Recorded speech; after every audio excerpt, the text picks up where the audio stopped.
Di Bani Makhzum. Saya ulangi, Bani Makhzum ini kabilah yang merupakan saingan berat dari Bani Hashim. Makanya disebutkan kenapa Abu Jahal tidak mau beriman kepada Muhammad sallallahu alaihi wasallam sebagai seorang rasul, karena dia tidak mau Bani Makhzum kalah bersaing. Kata Abu Jahal, kami Bani Makhzum dan Bani Hashim selalu bersaing. Mereka at'amu wa nut'imu. Mereka memberi makan, kami juga memberi makan.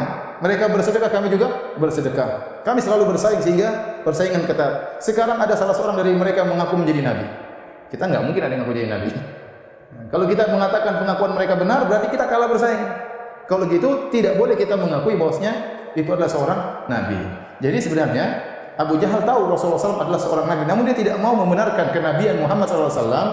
Kenapa? Karena melazimkan kalau dari Bani Hashim ada seorang nabi, maka mereka kalah bersaing. Makanya dia tidak mau beriman dengan Nabi Muhammad SAW.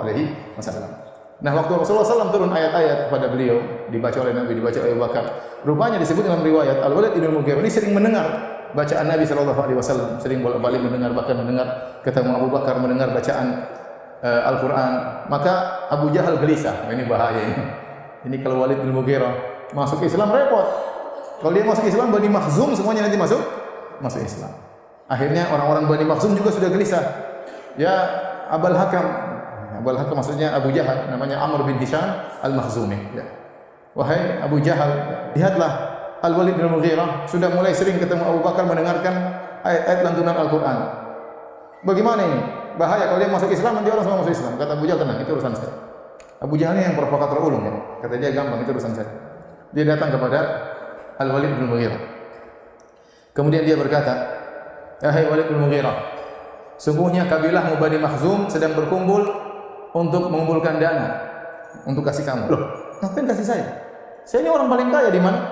Di Mekah. Karena mereka lihat kau sering bolak-balik ke rumahnya Abu Bakar. Jangan-jangan kau minta makan sama dia. Wah, emosi dia. Ya, sembarangan emosi dia. Abu Jahal provokator. Betapa banyak orang celaka gara-gara Abu Jahal. Contoh Abu Thalib yang hampir-hampir masuk Islam enggak jadi gara-gara ada Abu Jahal. Terus Rasulullah SAW datang mengatakan, ya ammi qul la ilaha illallah kalimatan uhajju laka biha indallah. Hai pamanku Abu Thalib, ucapkan la ilaha illallah, suatu kalimat yang aku akan bela engkau di sisi Allah. Ada Abu Jahal di situ waktu itu juga menjenguk Abu Thalib. Nabi berdakwah, Abu Jahal juga berdakwah. Nabi ceramah, Abu Jahal juga ceramah. Kata Abu Jahal, atarghabu an millati Abdul Muttalib, wahai Abu Thalib, kau benci dengan agama bapakmu? Nabi ulangi lagi, wahai pamanku, ucapkan la ilaha illallah, aku akan bela engkau di sisi Allah. Abu Jahal ceramah lagi, kau benci dengan agama nenek moyangmu? Akhirnya Abu Thalib terprovokasi oleh Abu Jahal, akhirnya tidak mau mengucapkan la ilaha illallah, meninggal dalam kondisi musyrik. Gara-gara siapa? Abu Jahal. Bahaya Abu Jahal. Makanya untuk punya teman, hati-hati, jangan sembarang berteman. Kalau pas dapat teman kayak Abu Jahal, bahaya. Contoh lagi, Utbah bin Rabi'ah. Utbah bin Rabi'ah adalah orang yang cerdas ya. Bahkan tatkala hampir terjadi perang Badar, tatkala mau perang Badar, dia naik di atas ontanya, ala Jamalil Ahmar. Kemudian dia menyuruh kepada orang-orang Quraisy, wahai orang-orang Quraisy, tidak usahlah berperang melawan Muhammad. Percuma kalian melawan Muhammad, kalian berperang perang saudara. Dia juga Quraisy. Kita lawan orang-orang Muhajirin, ngapain? Kalau terjadi perang nanti seorang membunuh saudaranya, ada yang bunuh kakaknya, ada yang bunuh ponakannya, ada yang bunuh pamannya. Udah kita pulang aja, ngapain kita perang sama Muhammad dan kawan-kawannya. Waktu mendengar hal itu, Abu Jahal gelisah, waduh bahaya ini. Karena Utbah bin Rabi'ah ini pembesar orang Quraisy. Maka Abu Jahal provokasi Utbah bin Rabi'ah. Dia mengatakan, wahai Utbah, nanti penakut kayaknya. Sepertinya dadamu sudah dipenuhi dengan rasa takut, makanya kau ingin pulang, pengecut.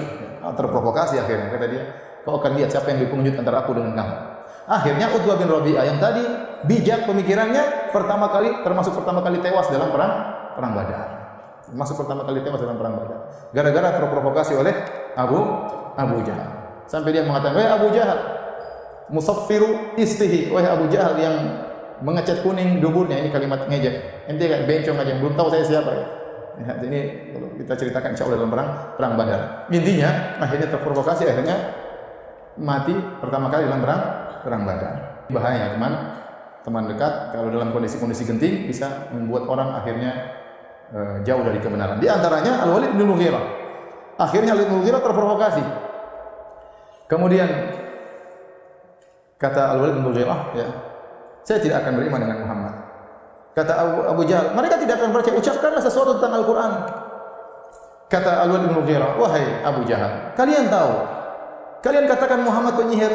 Demi Allah dia bukan penyihir. Saya tahu jimat-jimat seperti apa, saya tahu jampi-jampi seperti apa. Kalian mengatakan dia seorang penyair, wa ana asy'arukum, aku orang yang paling pandai syair di antara kalian. Perkataan dia bukan syair. Bagaimana kita tuduh dia penyair? Kalian mengatakan dia orang gila, dia bukan orang gila. Kalian tahu dia bukan orang gila. Kalian mengatakan dia dukun, dia bukan dukun. Tapi kamu harus ngomong sesuatu." Apa yang harus ngomong? Mulailah dia berpikir. Al-Walid bin Mughirah berpikir bagaimana bisa mencela Al-Quran. Tapi dia sebentar. Dia mikir, akhirnya dia mengambil kesimpulan. Kita katakan saja Muhammad ini penyihir. Kenapa kita katakan dia penyihir? Karena dia telah memisahkan antara saudara dengan saudaranya, antara suami dengan istrinya, antara anak dengan bapaknya, antara kakak dengan adiknya, dan itulah fungsi sihir, memisahkan antara dua orang yang dekat, antara suami dan istri. Tepat kata Abu Jahal. Ini diabadikan oleh Allah Subhanahu wa taala. Allah memvonis Al-Walid bin Mughirah dalam neraka jahanam gara-gara ini.